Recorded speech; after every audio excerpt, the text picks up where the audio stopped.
Okay, so I'm doing another video on fitting some accessories to the Africa Twin. So in my last video I stuck a top box rack on the back.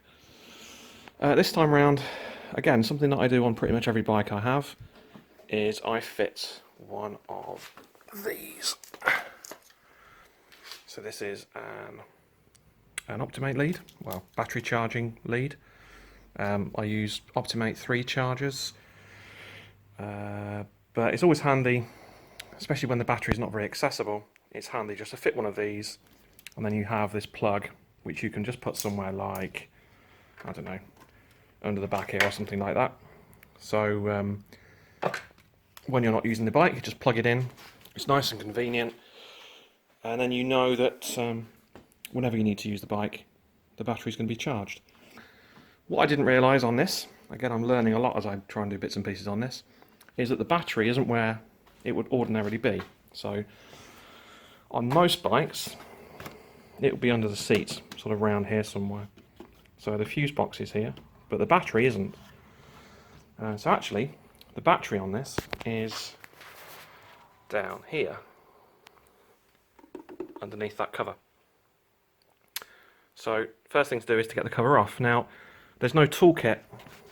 I'm in my garage, so I happen to have tools anyway, but there is no toolkit under the seat, so that's the first kind of mystery. Actually, the Africa Twin has this Allen key.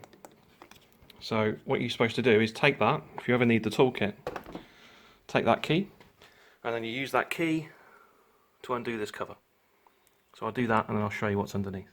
Okay, so the cover's off.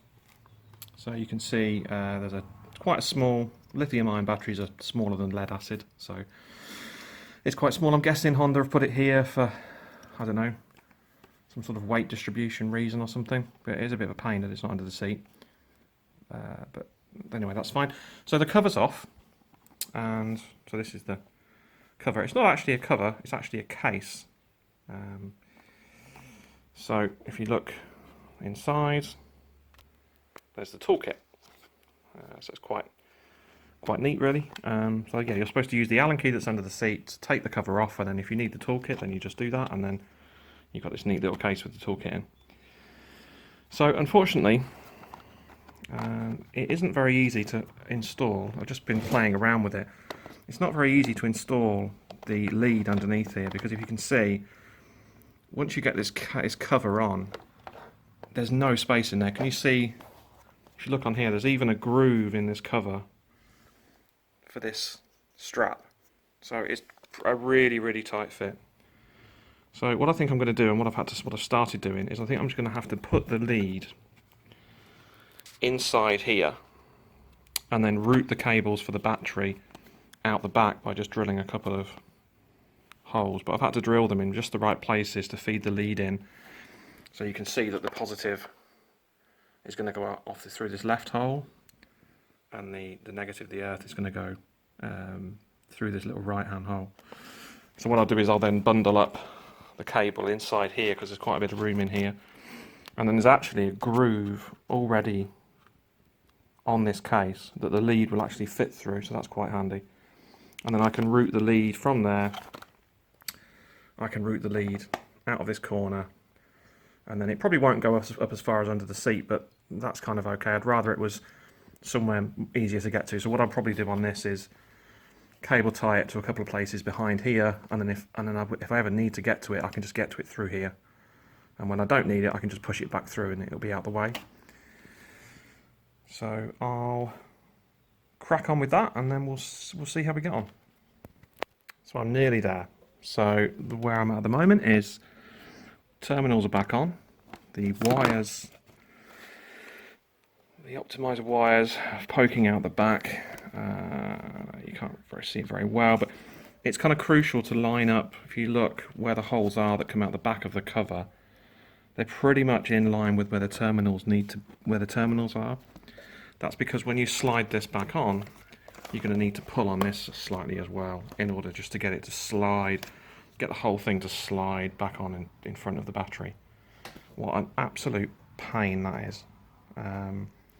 It'll go in okay. I think it's going to be fine, but it's quite possibly the fiddliest one I've ever had to do. Normally these are like literally a 5-minute job. This is taking ages just to get it all lined up. But I think, you know, I think we're all getting there. The the little tool pack is in here, and that will close fine once this is routed onto this little notch on the corner. That'll line up. It's now just a case of getting everything clipped back on and screwed back together, and then finding a home for this. So, not too bad, but yeah, nearly there.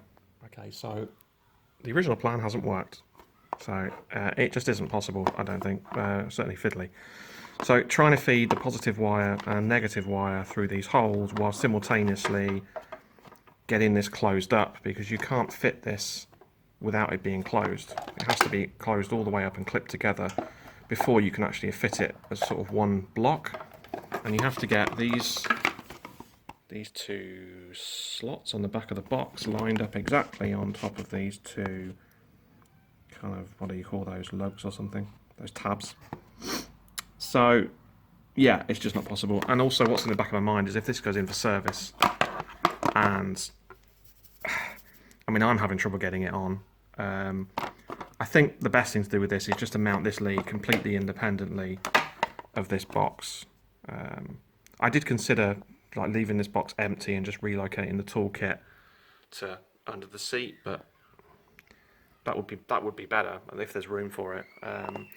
But actually, I think I'm just going to abandon the idea of mounting this through this box. I think the best thing to do actually is to make some kind of groove or something in the back of this somewhere, so that I can feed this cable in completely independently of this, so that if it goes in for service and they need to get this cover off to get the battery disconnected, because that's quite a common thing to do when it goes in for service, then they can do that without swearing at the owner for what they've done to their bike.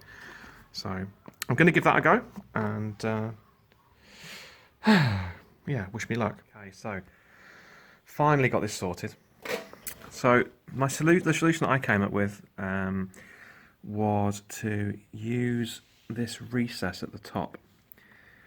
It's quite deep actually, but it's very, very narrow. With my torch, so you can see there's that little recess at the top.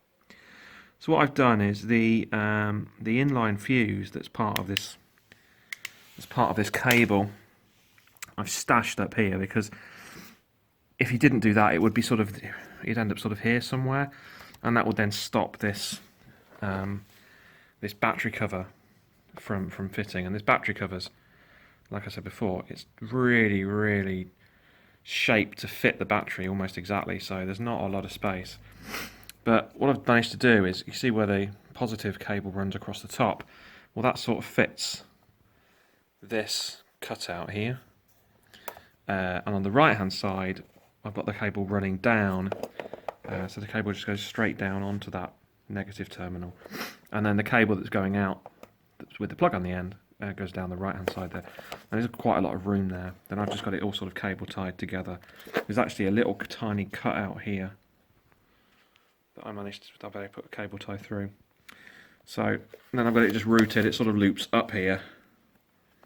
And I've just got it sort of cable tied down here with a weatherproof cover on the end. So it's fine hanging just there.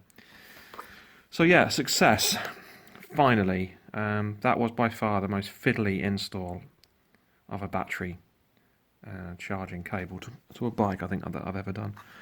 Really, really hard to figure out exactly how to route it, and it has to be absolutely perfect. Otherwise, this just will not fit on. The idea of putting holes in the back, I mean, I've drilled them now, but it's only a toolbox holder. It's nothing that particularly significant.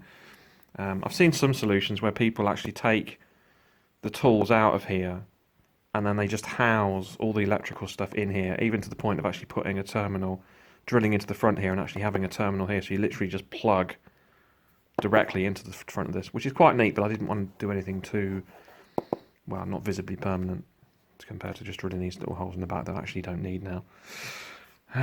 Yeah, so finally sorted. So all I've got to do now is put this back on here, and then that will, it's a bit fiddly to get on, but basically that will go on, it will clip in, and then we're all good. So that's another job sorted. So yeah, thanks for watching. I hope this helps somebody out, because again, another thing with these bikes, a bit like the top box, it wasn't obvious how to do. So yeah, I hope that helps somebody. Okay, thanks.